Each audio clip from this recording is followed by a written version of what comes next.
शोएब जमई जी, आपने नीले ड्रम पर शायद शोज नहीं देखे, या फिर वो भी आपका एक सिलेक्टिव आउटलुक है, सिलेक्टिव कि आप वही शोज देखेंगे जिस पर आप सवाल खड़े कर सकते हैं। नहीं, सिलेक्टिव है आप बहुत। नीले ड्रम पर कितने शोज हुए? चारिता जी, दूसरी बात को घुमा रही है। नहीं, मैं बिल्कुल नहीं घुमा रही हूँ। जो हमारे दर्शक है वो देख ले। शो की बात नहीं कर रहा हूँ, सवाल ना उठाएं। शो की बात नहीं कर रहा हूँ, मैं ये कह रहा हूँ कि इस तरह की घटना करने वाले अगर कोई हिंदू धर्म के होते हैं, इससे भी ज्यादा जघन्य अपराध होते हैं, तो उस कभी पर भी शो होता है और उस पर भी सवाल उठाया जाता है, उस पर भी सवाल उठाया जाता है। लेकिन सुनिए, एक साथ नहीं, एक सेकंड। शोएब जमई जी, सीधी बात यह है कि एक कट्टरता जो धर्म से आती है और एक अपराध है, दोनों में फर्क करना सीखिए। धर्म से कट्टरता अगर आती है तो वो गलत है। मैं तो ये भी कहती हूँ, सुनिए मेरी बात, जय श्री राम का नारा लगाकर आप किसी को मार नहीं सकते, ये मैं डंके की चोट पर कहती हूँ। तो फिर आप किस हक से ये सवाल उठा रहे हैं आप? मैं सिर्फ कह रही हूँ धार्मिक कट्टरता सही नहीं है, इसे कोई सही नहीं कह सकता, अपराध को सही नहीं कह सकता, और दोनों में फर्क करना सीखिए। मिलाइए मत इसे, सही बात है, लेकिन मिलाइए मत इसे, इस अपराध को मिलाइए मत इसे, देखते हैं, मिलाइए मत इसे। आपने धार्मिक नजरिया क्यों दिया? नहीं, क्यों नहीं दूंगी? उसने क्यों नहीं दूंगी? वो इस्लाम के नाम उस फारूक ने माना कि धर्म में भाई हिजाब पहनना था। उस फारूक ने माना कि धर्म में हिजाब पहनना था, बुर्का पहनना था, नहीं पहनती थी इसलिए मार डाला। किसने स्टेटमेंट दिया? ये उसी व्यक्ति ने जिसने कत्ल किया है। अपराध को अपराध के नजरिए से क्यों नहीं देखते आप उसमें धार्मिक चश्मा क्यों ला रहे हैं? आपको उसने क्यों ला रहे हैं धार्मिक चश्मा? बताइए जरा फैज खान साहब। अरे वो मारा ही इसलिए है, उसका कहना है भैया इस्लाम में बुर्का पहनना है इसलिए मारा है, वो धर्म के आधार पे काम किया है इसलिए। और ये कट्टरपंथ आप लोगों ने पैदा किया है, हर चीज में इस्लाम पे हमला बता के मुसलमानों को कट्टर बना दियो भारत के। शर्म आनी चाहिए आप लोग को। गल्फ कंट्री जो असली मुसलमान है वो लोग कट्टरता छोड़ दिए, ये कन्वर्टेड अभी कल चौधरी करके बात करेंगे, ऐसे नहीं। त्यागी, भट्ट, भाटी, राणा सब ये सारा कट्टर हो गए हैं। अरे हिंदू समाज वो कट्टरता छोड़ रहे हैं, कट्टर बन रहे हैं, खत्म करो कट्टरता। अल फलाह यूनिवर्सिटी को सपोर्ट कर रहे हो, जवाब दोगे? वो हमला हुआ आतंकियों का उनको सपोर्ट कर रहे हो, ममतानी के पीछे भाग रहे हो। नहीं, अरे भाई ये कोई भाषा नहीं है। शोएब जमई जी, आप पार्टी के नेता हैं, किस तरह की भाषा का इस्तेमाल कर रहे हैं आप शोएब जी? ये किस तरह से, इस तरह से मारूंगा ठीक हो जाओगे?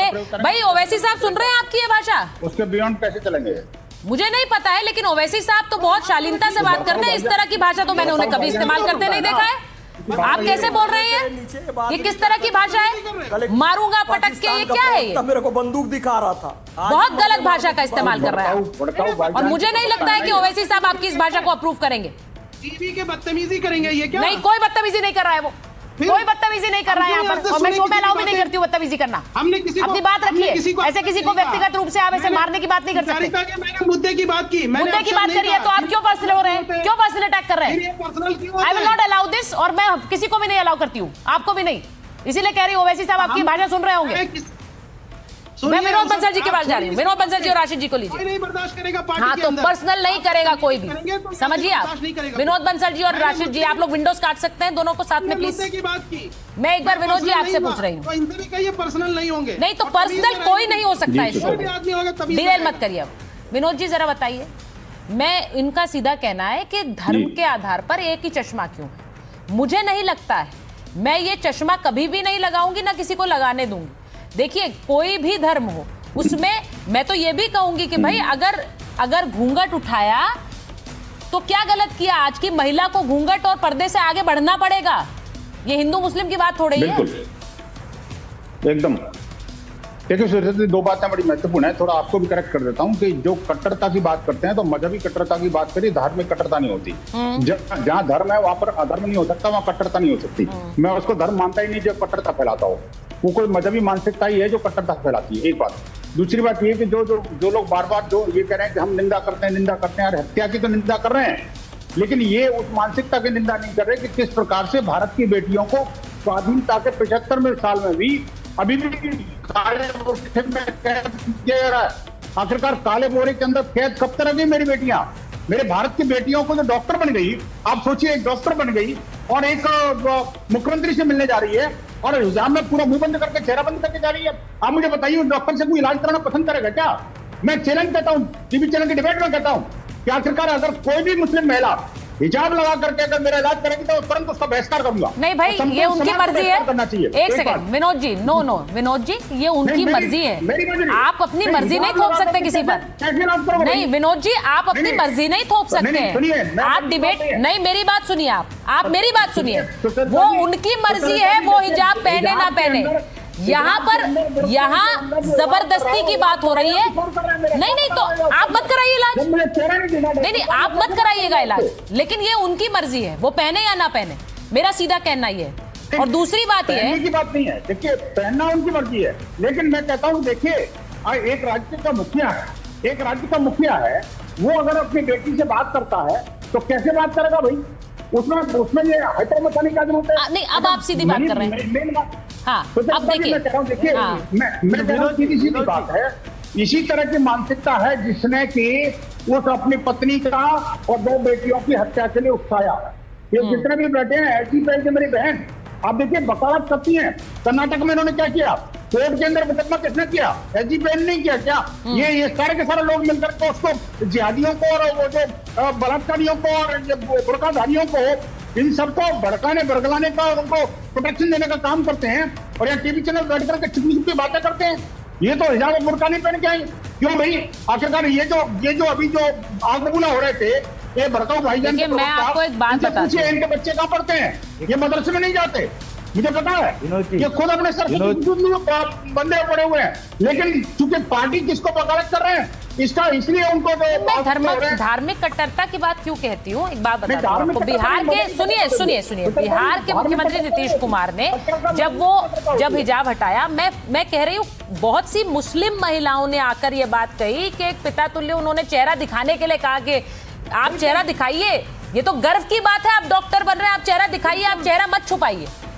अब इसमें दूसरा एंगल कोई ले सकता है, राशिद शरीफ साहब इससे असहमत हो सकते हैं, लेकिन हुआ क्या है? चेहरे को दबा के रखना चाहते हैं। सुनिए मेरी बात सुनिए। पाकिस्तान तक से धमकी आ गई। पाकिस्तानी डॉन शहजाद भट्टी ने कहा कि नीतीश वक्त रहते माफी मांग ले, वरना हम चेतावनी भी नहीं देंगे। अब सोचिए, धमकी पाकिस्तान तक से आ गई नीतीश कुमार के लिए, क्योंकि उन्होंने ये चेहरा हटाया। अब मुझे लगता है कि सुनिए, नहीं विनोद जी, समस्या क्या है कि एक नीतीश कुमार की, जबकि जो बहुत से लोग इस बात पे भी चर्चा करते हैं, विनोद जी जरा रुका करिए ना, बहुत से लोग इस बात पर भी चर्चा करते हैं कि नीतीश कुमार अब एक ऐसी उम्र में है जहां पर वो कई बार नहीं समझते हैं, इसकी भी चर्चाएं होती हैं। लेकिन मैं सीधी बात ये कह रही हूं, अगर वो पिता तुल्य ढंग से अगर उन्होंने चेहरा हटाने के लिए कहा तो उस पर धमकी पाकिस्तान तक आ गई, लेकिन यहां नहीं। यहां पर अभी सब कह रहे हैं कि गलत किया, लेकिन इस तरह के बयान क्यों नहीं आते राशिद साहब? इस तरह के फतवे क्यों नहीं जारी होते हैं कि भाई कैसे कर दिया ये, जो इस बुरके को लेकर जान ले लेगा, ऐसे लोगों के खिलाफ हम फतवा जारी करते हैं? क्या ये इतना मुश्किल है कहना राशिद साहब? बिल्कुल मुश्किल है मैडम, बहुत मुश्किल है। तो मजहब में, इस्लाम में बुरखे का भी बड़ी अहमियत है हमारे पास। अभी जो हमारे सीएम साहब जो किए ना हरकत, कितनी प्यारी हरकत करे, देखने वाले हिंदू भी नाराज है, मुसलमान भी नाराज है। कहाँ पे लिखा है बुरके के बारे में जरा बताएंगे क्या? मोदी जी अगर बुरका शब्द कुरान शरीफ की किस आयत में आया है? साल के बाद अगर रिटायरमेंट हो जाता, हजरत मैं इस्लाम को गलत कोट मत कीजिए। नीतीश कुमार साहब वो टेंट की तरह बनाकर महिलाओं को घुमाओ, ऐसा कहाँ कुरान शरीफ और हदीसों में है? बिल्कुल मेरी सोच खत्म हो गई। कुछ भी बोले जा रहे हो आप। हज और उम्रा करने महिलाएं जाती है, चेहरा खुला रहता है उनका। एयरपोर्ट पर जांच होती है, हज और उम्रा करने जाते हैं, चेहरा खुला रहता है उनका। एक एक करके बात करें और अपनी बात रख ले, फिर बोलिए। कुरान शरीफ में पहले पुरुषों की नजरों के पर्दे की बात की गई है, जो इमरान प्रतापगढ़ी नहीं कर रहे थे संसद में। जितना भी उसके बाद महिलाओं को ऐसे कपड़े पहनने कहा गया है जिससे कि उभार ना नजर आए, पूरा ढाक दो, ऐसा नहीं कहा गया है। और वो हुकूमत का काम, कुछ भी बोले जा रहे हैं मौलाना। कई 2 करोड़ घरा मिल कहाँ बुरखा ठीक है, प्लीज राशिद जी को मेरे साथ लीजिए एक मिनट। एक सेकंड, रेट ये हो गए। राशिद साहब मैं आपसे एक सवाल पूछूंगी। नहीं सुनिए मेरी बात, राशिद साहब को मेरे साथ लीजिए। राशिद साहब जरा सुनिए, आपको मैं एक चीज पूछ रही हूँ। आपने कहा फतवा जारी नहीं कर सकते, ऐसा क्यों समस्या है? इस तरह के कत्ल के बाद, नहीं सुनिए मेरी बात सुनिए ना, सवाल तो सुनिए मेरा, नहीं मेरे सवाल सुनिए आप। ये जो कत्ल हुआ, ये कत्ल होने के बाद बीवी और बच्ची की आंख तक निकाल ली, निर्ममता से हत्या हुई, उसके बाद आप ये तक नहीं कह सकते कि इस तरह की हत्या नहीं चलेगी। इस तरह की हत्या अगर होती है वो भी धर्म के नाम पर, तो फतवा जारी करके मैं आपसे पूछ रही हूँ, नहीं कर सकते? मैं तो बोल रहा हूँ मैडम, मैं तो बोल रहा हूँ इसको फौरी फांसी लगाओ। केस वेस्ट करने की जरूरत नहीं है, केस वेस्ट चलाने की जरूरत ही नहीं है, टाइम वेस्ट करने की जरूरत ही नहीं है। बिल्कुल लेके जाके चौराहे पे फांसी दो। हर मुसलमान चाहेगा, हर हिंदू चाहेगा इसको चौराहे पे फांसी दो। मैं बोल रहा हूँ आपको चौराहे पे फांसी दो। हर उलमा, जितने भी हमारे लोग हैं, जितने भी हिंदू भाई है, सिख भाई है, कोई पसंद नहीं करेगा ऐसा कत्ल। इस तरीके से बुरखे का नाम बदलाव करते हुए, अगर इस्लाम का नाम बदलाव करते हुए, उस तरीके से ऐसे लोग ना इस्लाम में होना चाहिए, ना फैज के वैसे लोग भी इस्लाम में होना। तभी तो कह रही हूँ कि अब फिर से कोई एक फारूक ना बने, फिर से कोई एक फारूक ना बने, इसके लिए कोई फतवा नहीं जारी होगा। अरे फतवा दे देंगे ना, मैं देता हूँ फतवा। अगर कोई भी कत्ल कर रहा, संविधान है ना, देखिए मैं संविधान है, कत्ल अब आप संविधान पर आ गए, केस है चलेगा, कत्ल अब आप संविधान पर आ गए, उसको फांसी होगी। वैसे आप कहते हैं कि शरिया पहले है, संविधान बाद में, कहते हैं कि नहीं कहते हैं? बिल्कुल कहते हैं। अरे लीजिए, दे दो ना, देखिए आप खुद बोल रहे हैं, आप खुद बोल रहे हैं, आप संविधान, आपके लिए आप पहले बोलते हैं शरिया पहले फिर संविधान है। अभी जब मैंने आपसे पूछा आप दीजिए सजा, तो आप कह रहे हैं पहले संविधान देगा। एक सेकंड के लिए संविधान हटा दीजिए, इस्लामी कानून ला लीजिए। अगर एक कत्ल हुआ, अरे भाई इस देश में नहीं हटाएगा और संविधान से ही चलेगा सब। अरे हटाओ मैडम, संविधान से ही चलेगा, के लिए शरीयत सबको चलना पड़ेगा। इस तरीके के मुजरिमों के गर्दन कट जाएंगे। सुनिए।